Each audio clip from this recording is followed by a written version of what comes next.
For those looking for a liberatory martial arts learning approach and curriculum, we've created Liberation Martial Arts. It doesn't just teach you martial arts. It's also a radical and alternative approach to learning.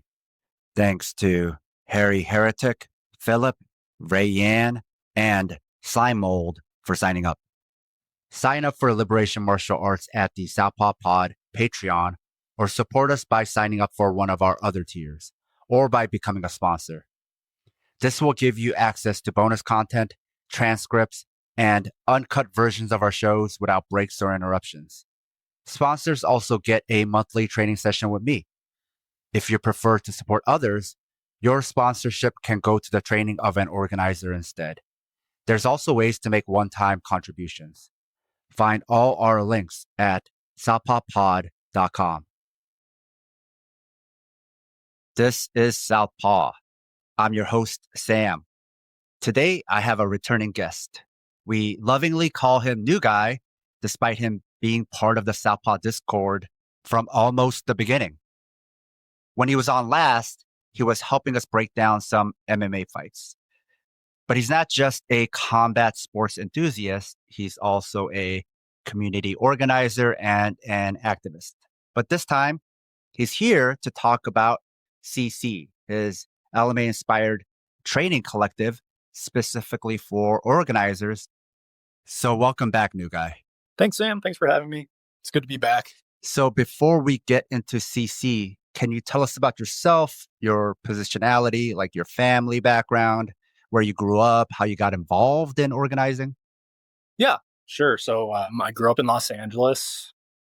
My mom's Chinese. My dad's white American. So basically started organizing in 2021, a little bit into the pandemic. I'd always kind of, ever since high school, been sort of politically minded, but as the years went by and various worldly events happened, I sort of came to the decision that, just having those opinions, just sort of being of a certain mindset or, self-identifying as some kind of like radical or leftist or communist or Marxist or whatever wasn't really effective, or at least like it wasn't effective in the way I wanted to be. So I started organizing with an org called Liang SoCal, which is a regional branch of Liang USA. And what Liang is it's a local to global advocacy group that works with our community partners in the Philippines to just basically amplify their calls to action. So we do a lot of educational work. We do a lot of fundraising work for various community orgs that operate in the Philippines. And they do work relating to indigenous advocacy, environmental protection, work to benefit landless peasants, just a whole range of issues, work relating to indigenous women. So I started getting involved in that in 2021. And honestly, I didn't really even know that much about the Philippines. But some of my friends and comrades basically just welcomed me into the group. And through organizing, through the work, I learned a lot about the struggle in the Philippines, but also struggles all around the world, in the Congo, in Latin America, etc. And ever since then, it's kind of just been a whirlwind of organizing, kind of trying to stay with my finger to the pulse of whatever's happening, both locally and abroad and across the nation. And it's also how I, stumbled onto the Southpaw Project. You were on Southpaw before 2021, right? Yeah, you're right. So you were already a radical. I think like a lot of us, we were just like doing stuff, nothing too committed, doing a lot of mutual aid stuff. But sounds like from just being a radical or somebody who considered themselves far left, you realized, okay, just doing mutual aid or going to protest wasn't enough. You needed to take more action, right? So yeah, let me rephrase that. I'd been a radical for many years. That's what brought me to the Southpaw podcast. brought me to the Southpaw Discord, got me in conversations with lots of the people there. But it wasn't until, because I must have joined Southpaw in like 2020 or maybe late 2019.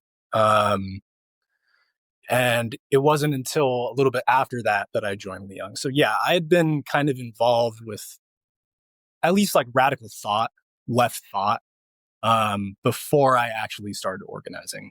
And also joining Southpaw was very specific, right? Because a lot of people were kind of recognizing how reactionary martial arts and combat sports was. So that could be kind of like a different thing from something like organizing.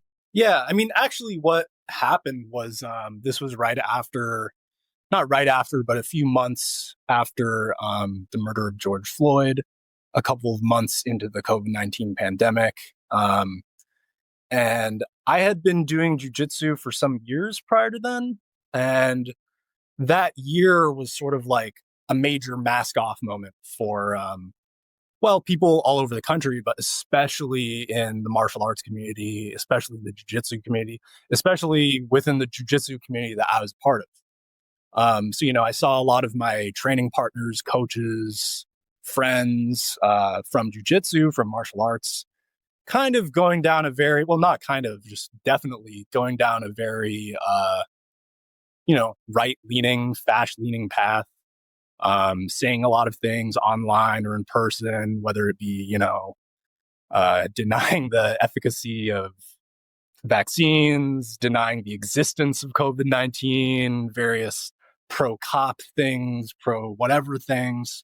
And so, part of the loneliness of isolation during the COVID-19 pandemic also came with being, sort of estranged from this community that I had kind of grown close to over the last, or over the years previous to that. So finding Southpaw was kind of like this light in the dark. I had stopped talking to so many people that I had spent, multiple days a week with for the past couple of years. And finally had a community of like-minded people, or at least people experiencing something similar to me, experiencing a similar kind of mask off moment, in these United States. And really, like, I call it a mask off moment, but, I didn't learn until later that actually a lot of these figures like the Henzo Gracies and whoever, had actually been pretty like on the nose with their opinions for years before that. They weren't crypto fascists, right? They were just fascists all along. They were just straight up fascists all along. And so it, also caused me to do some introspection and ask myself, how many times had I looked past this kind of behavior? How many times had I looked past, people around me saying these kinds of things, having these kinds of opinions? And, why did I look past those things? So it was also just sort of a moment where I questioned my own liberalism, right? Like my own willingness to look past these kinds of things. And it's sort of like found family. We all found each other and we got pretty tight, especially during the pandemic. We were just like talking all the time, having good time watching stuff together, just enjoying each other's company. And it's lasted. We've created a lot of bonds since then. And then we've seen kind of the Southpaw diaspora or greater community go off and do a bunch of their own projects. And also, we've also seen a lot of things come and go. So we'll have to get into that as well. But you've been a part of the Liberation Martial Arts Learning Lab since its inception. What's your experience been like doing the Liberation Martial Arts approach? And how would you differentiate it from commercial gym approaches or even other radical approaches you've encountered over the years?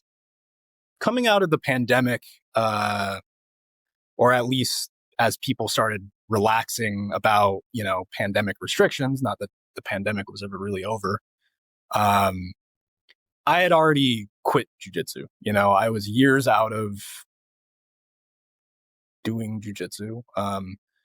And actually, to be honest, I was kind of relieved with where I was in terms of my training and my journey about with martial arts. Because when I was doing jujitsu every day, I sort of had like, I don't know if this is the right word, but kind of like an addiction to going to jujitsu. Like I would go to jujitsu, I would come back, and on the days where I couldn't go, or maybe I was injured or sick or whatever, or when the pandemic first happened and we couldn't go, I would actually get like depressed. I would get kind of angry, frustrated that I couldn't go, and there's a lot of reasons for that. Some of that was like negative self-talk, whatever. But being a couple years out of it, I was actually just really happy that I didn't have this like pining need and urge to go do this thing. Because it costs a lot of money. It causes, a number of physical injuries, nagging injuries, some of which I still have today.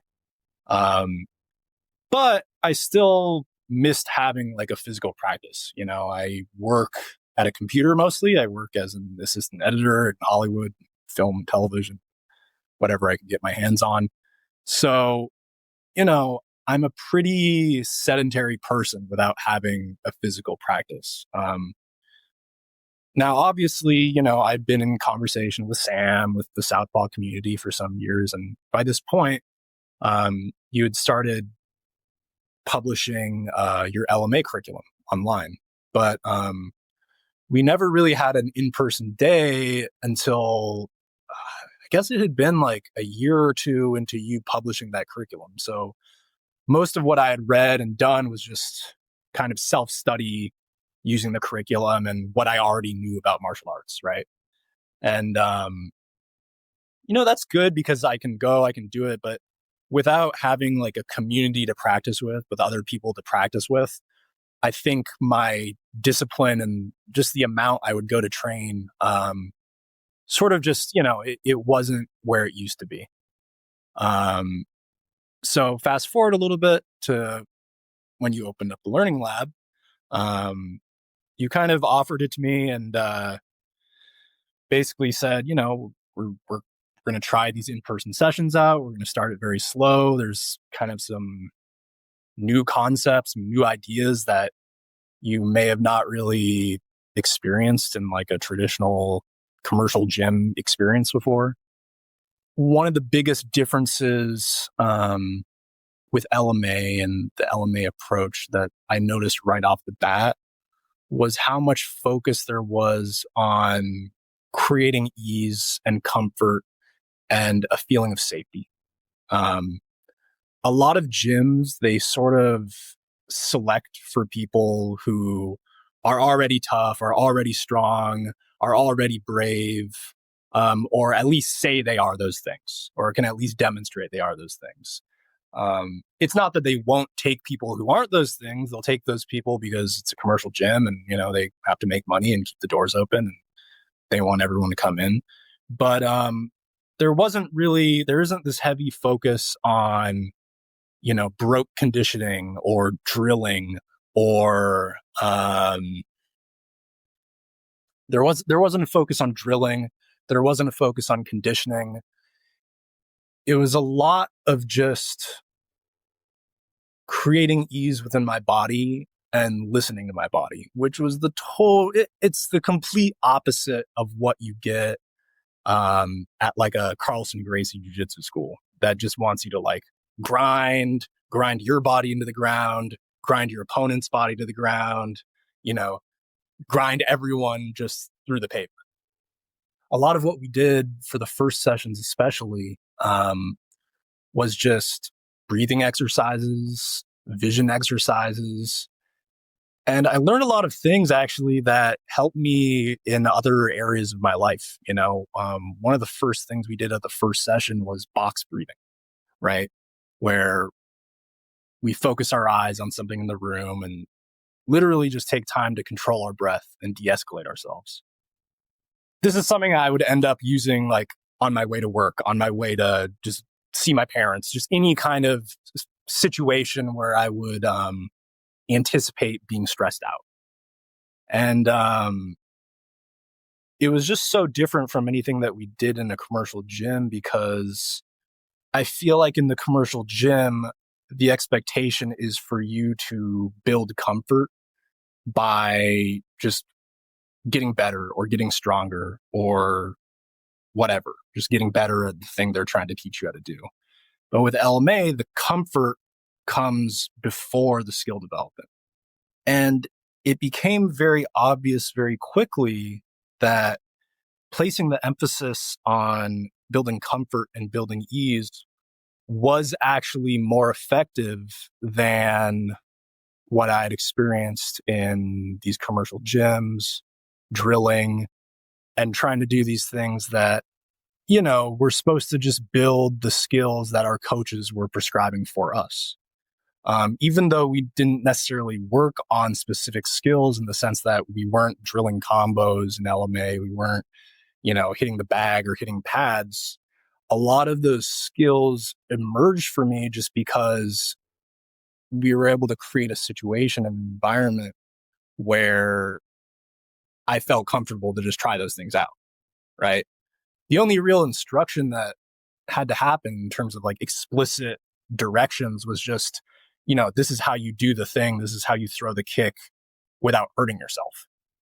And then everything else was kind of just left up to the learner. So I was given as much leeway as I needed to kind of experiment with what I wanted to experiment with. And I mean, fast forward today, I would consider myself a kicker. I went from the beginning of where we started going from just like, I don't even know how to throw a kick to now where, we've competed as a team and I'll go and compete on like a week's notice and be kicking my opponent, which is really kind of funny.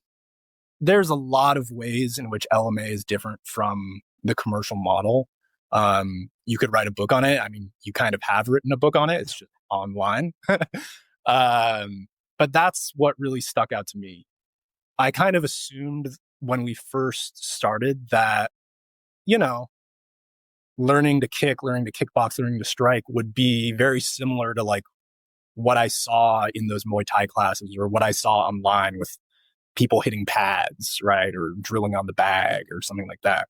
We've spent zero time doing that. I mean, out of all the probably hundreds of hours that we've trained, like maybe not even hundreds of, just out of all the hours that we've trained, we've never done any of those things.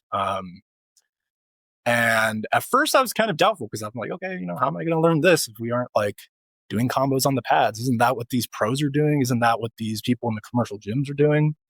But it wasn't until I really started seeing my skills develop that I really bought into it, that I really felt like, okay, Sam's onto something here, One way that I can break it down is that I think a lot of people will understand, especially if they go to a commercial gym or if they've spent time in a commercial gym, is just breaking it down by what we spend time on in a typical LMA session versus how time is spent at the commercial gym.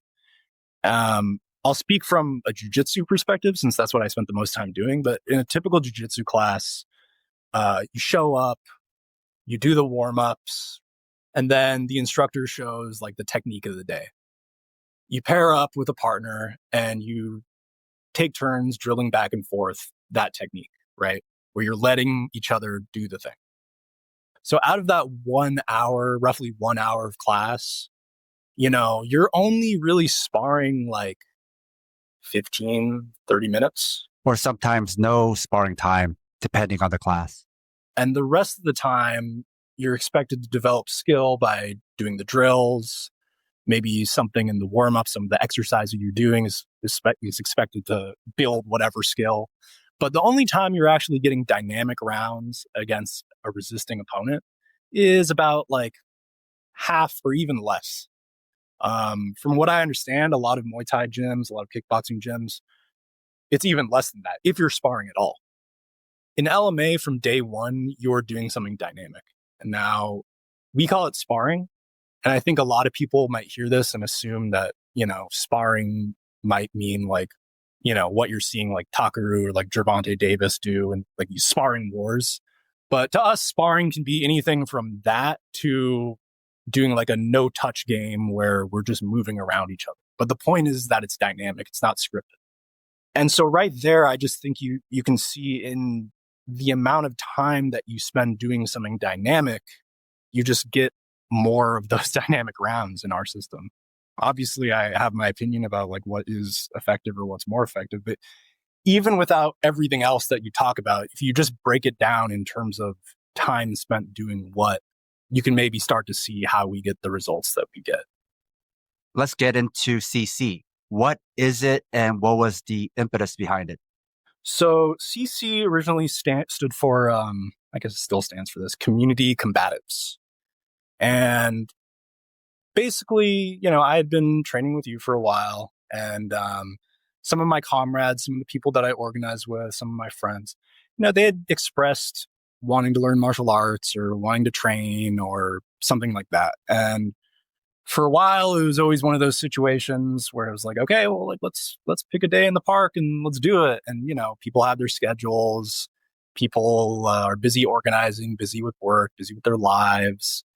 And it was just always hard to like pick a day, let alone, a consistent day that we meet week after week to get any of these people to come train with me. And they were sincere about wanting to come train, but it was very difficult to schedule. Concurrently, within our org, we had sort of decided that one of our quarterly goals, we have quarterly goals as an org, was to do alliance building with other local orgs, right? So obviously we have our community partners in the Philippines, but there are many radical orgs in Los Angeles and the Southern California area. And what we had identified was that, there were lots of people who might be sympathetic or in agreement with our cause, but who didn't know about us. And maybe we didn't know about them. And they have actions, they have orgs that do events and what have you, but we just don't know about them. And it's not that we wouldn't want to participate in those things. It's not that we wouldn't want to help them out or form an alliance with those groups, but just we don't know each other. So I decided to form a weekly training session, just one day a week, meeting at a park where people could just come train. And the idea was, anyone can come. It's for everybody in the sense that, any level of experience, any body type, whoever can come. But the one qualification was that you had to be actively involved in an org or at least adjacent to some kind of organizing. So notice that doesn't mean just any leftist or radical, right? So you can't just come and be like, oh yeah, I'm a Marxist. I'm a leftist. Can I come train with you guys? Like, no, you actually have to be doing the thing, or at least you have to express some desire to want to do the thing. And the idea was, we'd come together, train together, do something fun, use our bodies. And really, we just use the group as a way to learn a new skill, a sportive skill, have fun doing it, and really just defeat the burnout that comes with organizing and living in these United States, right? It was never really intended to be like a self-defense collective. It still isn't intended to be that. And that's we'll talk about this later, but that's one of the things that I have to really like fight against, especially with new students and a lot of the people who kind of hear about us or want to join. But the primary goals was to bring organizers together and have fun and defeat burnout. And we started in January of 2024. So we just passed our 1 year mark. And it started with just me and a couple of the people in my org. So we had a group of about 7 people. And now I think we have over 60 people in the group. Attendance fluctuates, but we're able to really reach a lot of people. And we have representatives of a lot of different orgs that I didn't even know about before, who come out and train with us. And it's been really cool because having this group and holding time and space for all these different organizers and radicals and activists has allowed me to just learn about their orgs and their struggles, but just get connected with, so many different things happening in the LA area that I wouldn't have known about otherwise. Um, and yeah, I mean, I think people get really excited about it. People get really excited to have something that, they can look forward to once a week, and even more that they can kind of fuse with something that they're passionate about, which is whatever they're organizing around, whatever they do. It sort of made sense from the get-go, since I was already training with you, to just sort of make LMA the guiding principle of the org. I think when I was writing our statement of purpose, our manifesto, I wrote kind of all the principles and our goals and what we're trying to do and what we're not trying to do. And I went back to an old article you wrote, which was like, I forget the title, but it was like making a red gym, or like writing a manifesto for a red gym. And I was like reading the points and I was like, oh, it just sounds like I just plagiarized this from Sam. Which is, kind of true, because I'd just been, in the Southpaw discussion space for so long that I think a lot of those things that you wrote about back in like 2020 and 2019 just became kind of like obvious to me as guiding principles to run the group with. It's been a lot of fun. I've met some of my favorite people that I've met in the past couple of years through this group, and just through training. And on another level, when we go out and we're at actions, it really changes things to know and be familiar with the people that you're around. Before, when I would go to protest, when I'd go to actions, I would know the people that I'm with and the people in my org. And even though I know that, maybe a lot of the people around me are on my side, so to speak, I didn't know them, right? Like I didn't have that familiarity with them. I didn't train with them. Now it's like, we'll show up to a protest and I'll see like, dozens of people that I've trained with, that I've worked with, that I have some kind of like bond with, because we are in a community together. And furthermore, the community has helped some of those people get connected with other orgs as well. It hasn't just benefited me. So it's something that gives me a lot of gratification, gives me another free training day, which I always like, and just is really, really valuable, at least for me, and I think for some of the participants as well. So taking the community building that naturally happens in martial arts spaces, I mean, this is even how reactionaries get together, right?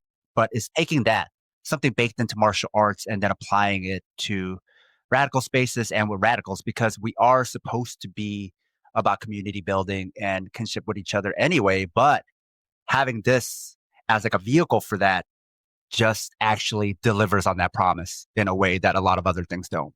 Exactly. Yeah. We were called to action during the like the encampments that were happening, protesting the war in Palestine. And when we were called to action, what the call to action said was, we need big people who are comfortable with confrontation and who can fight, right? And we were just a couple months into CC, so the group wasn't really that big. It hadn't really grown past the org that I work with, Leon. But when we went there, what I mostly observed at the encampment, obviously with some exceptions, was that a lot of the people who answered that call were not big men who know how to fight and have experience in martial arts groups. It was a lot of smaller femmes, disabled folks, not really that, demographic of like big burly men that you'd expect to come and possibly do something physical. Another thing we observed was that there was a lot of conflict resolution and de-escalation that had to happen in the encampment on our own side, right? I'm not talking about having to de-escalate like fascists or Zionists or cops that were yelling at us. I'm talking about having to de-escalate people from within the encampment who were yelling back or taking their masks off or trying to do this or that. So when I looked at that, it kind of made me realize that, yeah, there was a need to do this kind of like community building and community strengthening on our side, on the left, because all these people can get together for some kind of action. But if we're spending all of our time de-escalating ourselves and, trying to get people on our own side to not go out and get in fights and stuff, it's actually taking away a lot from what the organizers of the actual action are trying to accomplish or trying to do. And also, you're all in the same physical space, but that doesn't mean you all know each other. Yeah. You all came together, right? But you don't know each other. So that's why there's also so much mistrust and suspicion and anger towards each other, because it is ultimately strangers. You want that solidarity, but that's not a great place and it's not a great time to get to know one another. Whereas training, having fun, that is a great time to get to know each other. And then when you go to that protest, go to that action, you're not strangers. You don't have mistrust. You have trust towards each other. So it's also so much better that way, that you already got to know each other beforehand, before something like this happens. Because even when you do bond at places like that, it's kind of a trauma bond. Yeah. It's not the same as like bonding over kinship or liking each other or respecting each other or like, actually like getting to know each other, right? Really building a knowingness of each other, right? So it's like, you can't expect to do all that and do all these other things. So it's like good that something like CC exists so that you could do that beforehand, because that is when it should happen, beforehand. Yeah. And I think I like the word you use, trauma bonding. I think that's a really good way to put it, because you're bonding with each other out of fear for what might happen or what will happen or what you speculate will happen or whatever. And that's not the same thing as having a relationship with someone out of love and gratitude and respect and true care for that person. And what's funny is that, a lot of the people that I would meet for the first time at the encampment would show up months later to CC, and we'd realize there at training, like, oh, no, we met together when we were being like assaulted by Zionists and cops. And it's this kind of funny thing, because it's like, oh yeah, we share this trauma. But one of our members who I met at the encampment, who now is like a regular attendee at CC, this person is, they were one of the few people who showed up to the call who actually like was big and strong and could fight. And I remember when we first met them, a lot of people, people around me like looked up to this person. They're quite tall, and they're saying stuff like, oh yeah, like if something happens, I'm really glad they're on my side. Like if something happens, I'm going to get behind this person, right? If like a fight breaks out, I'm really glad that this big person who's like plus 6 feet can, protect me. And then even training people will come in and be like, oh man, I'm really glad this big guy's on our side. And that reaction is out of that expectation for something bad to happen. It's out of trauma. It's like, oh, well, if something bad happens to me, I don't actually care about this person's well-being or if they'll be okay, or maybe if they'll be the target of that violence. I'm going to hide behind them. I care about them out of utility, out of a fear. Exactly. This is one of those things that, we try to address, because we reject the notion of self-defense. But most of the people who come to the class or come to the session for the first time, especially if they're less experienced, but also a lot of more experienced people, their primary motivation is to learn how to defend themselves, right? They are fearful. They have experienced some kind of trauma. They're aware that there are fascists and police and what have you that may want to do them harm. And so they come from this notion of self-defense. So obviously we have to address like, what is self-defense? What is community defense? And what do those things look like? And so that's a really important thing, is like, if you think that community defense is just hiding behind the biggest person, then what is that person getting from what we're doing? They're just getting turned into a human shield. So yeah, I mean, it's something that needs to be addressed and that we do try to address, but it's hard. Me personally, I come to the martial arts from a sportive angle. I like watching UFC. I like watching various combat sports, boxing, whatever. So I have a lot of familiarity with what we're doing that comes from watching a sport, watching a game. a lot of the people who come to the class who are organizers, they don't watch combat sports, right? So they aren't familiar with like the terminology. They aren't familiar with various rules of different sports. Like they can't tell you the difference between kickboxing and Muay Thai and boxing and UFC and MMA, right? It's all just defense to them. So one of the big challenges of the group is actually just, how do I take these people, a lot of whom are coming with their own traumas, actually expecting for those traumas to be evoked as a part of the class. And then how do I get those people to kind of just chill and have fun so that they can actually get better at the things that we're doing? And that's really where like a lot of the things that we learn in LMA come really, really in handy. Just to piggyback off of some of the things you were saying, right? Whenever there's like a big action or something happens, there's immediate fallout.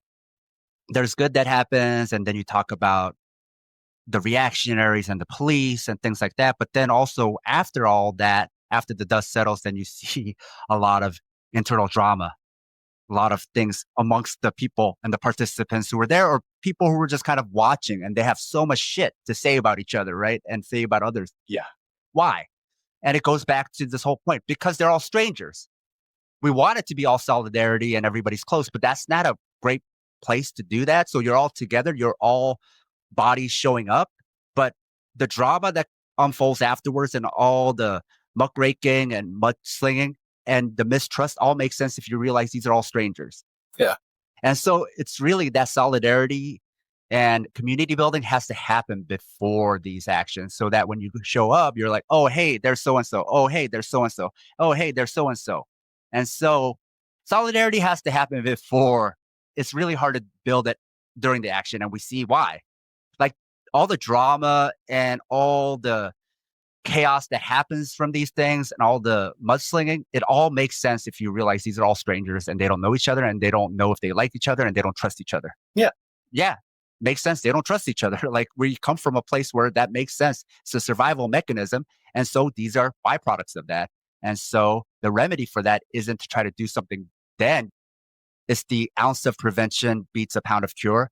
You got to do it beforehand. You got to solve it beforehand. Right. And so projects like this, like having fun, that is important for radicalism, because if you have fun, that's when you build kinship. That's when you get to know each other. And so when you do go to the action, then it's like, hey, I know you.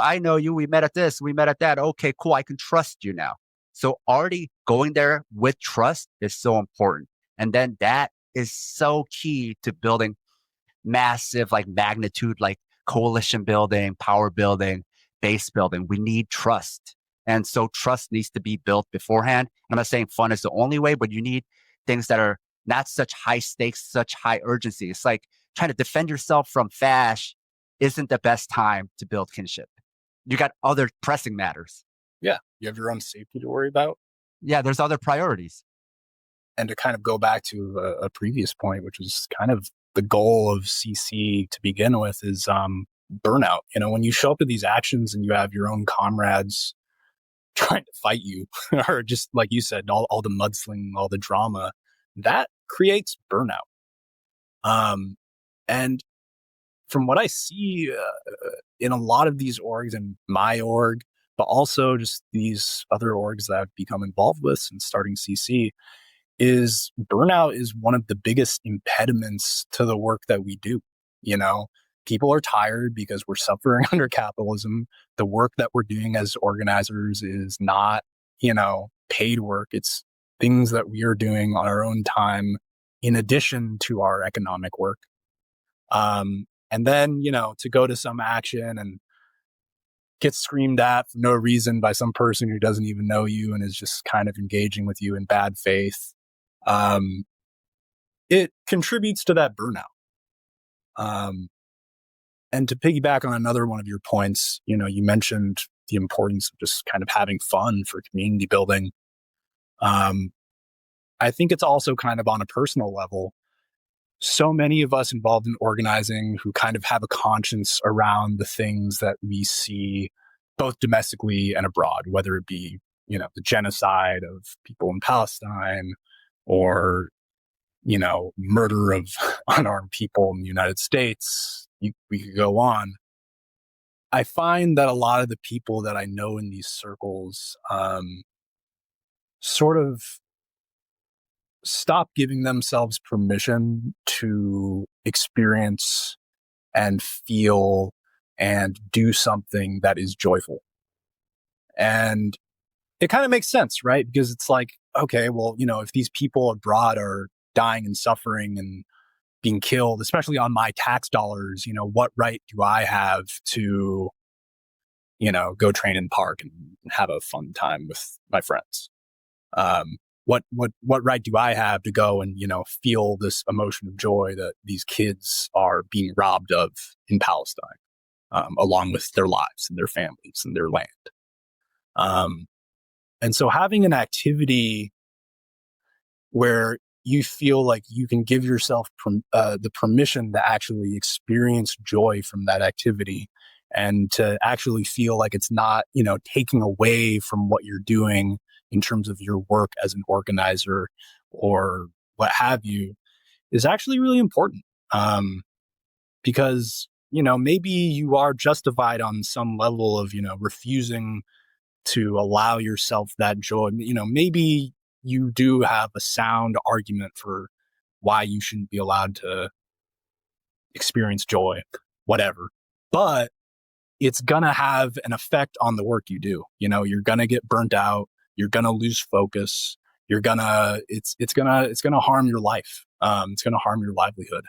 So I think it's also just important, to create these community spaces where people can have this experience of joy, the experience of doing something freely in their bodies, reclaiming their bodily autonomy, but doing so in a community that is safe for them, that they actually want to contribute to. Because that's the other thing, is like a lot of people, once they identified that their jujitsu community, that their martial arts community, that their whatever community was actually deeply rooted in the fash, you don't really want to contribute to that anymore. So yeah, I think it's important to find ways for you and your community to just, lighten the mood every now and then. Just so that when you do go and do the work, you have something to look forward to. You have something that brings some light to your life. And, for me, that's martial arts. That's like, it's the one thing I do every week that like really brings me some level of joy. And as I've gotten older, a lot of the things that like I used to do for joy, when I was a teenager, when I was young, when I was in college, they just don't do it for me. Like I don't experience joy while doing those things. I studied film in college. I don't really go out to movies that much anymore. I don't really look forward to like the next blockbuster. That's partially because a lot of the movies are really bad, but it's also just, a difference in myself. So yeah, I think it's important to be aware of those things in yourself. And it's important, if you find yourself just not experiencing joy in anything that you used to do, you need to question that, and you need to ask yourself, why that is, and if there's something that can be done to kind of counteract that. Find the rest of this episode, along with the transcript, by supporting Southpaw on Patreon or Substack.